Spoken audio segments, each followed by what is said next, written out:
Das the achievers একাডেমির কর্ণধার।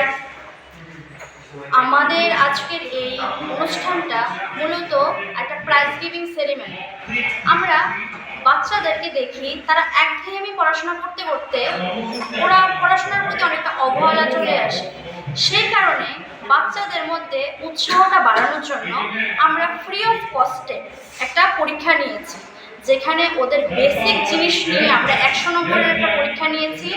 এবং দেখা গেছে যে রাজ্যের পড়াশোনার অবস্থা ভীষণই বাজে।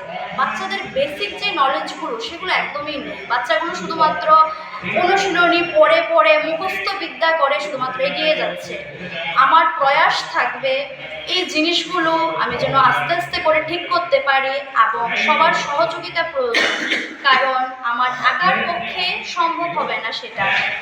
আমার একাডেমিতে আমরা 17 জন টিচার রয়েছি, প্রত্যেকটা সাবজেক্ট টিচার এখানে আছে, কারণ প্রত্যেক ফ্যামিলির পক্ষে সম্ভব হয় না প্রত্যেক সাবজেক্টের টিচার অ্যাফোর্ড করা। সেই জন্য আমাদের এটা একটা ক্ষুদ্র প্রয়াস। তবে কথাই আছে যে বালিকণা আস্তে আস্তে জমলে অনেক বড় ইমারতও তৈরি করা যায়। ঠিক সেরকমভাবে আপনারা যদি প্রত্যেকে আমাদের পাশে থাকেন, আমরা চেষ্টা করব এরকম যারা বিপিএল ক্যাটাগরির কিছু বাচ্চা আছে তাদেরকে আমরা যতটা সম্ভব ফ্রি পড়ানোর আমাদের একটা ছোট্ট উদ্যোগ আমরা নিচ্ছি এই বছর। এছাড়া যারা এরকম সাবজেক্ট টিচার নিতে পারবে না তাদের জন্য আমরা ন্যূনতম ফিসটা যেটা না নিলে না হবে সেটা নিয়েই আমরা আমাদের এডুকেশন এবছর চালিয়ে যাব। আমাদের ফ্যাকাল্টিতে বর্তমানে 17 জন আছে, আমি একজন আছি। রিসেন্ট আমরা কমার্সের জন্য টিচার অ্যাড করছি আরও 4 জন। গত এক বছরে আমার স্টুডেন্ট 172 জন টোটাল। আমাদের কোচিংয়ের 1 বছর এখনো হয়নি, সামনের এপ্রিল মাসের 2 তারিখ 1 বছর পূর্ণ হবে।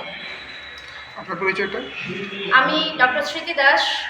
আমি গ্র্যাজুয়েশন করেছি, তারপর আফটার দ্যাট আমি আমে করি।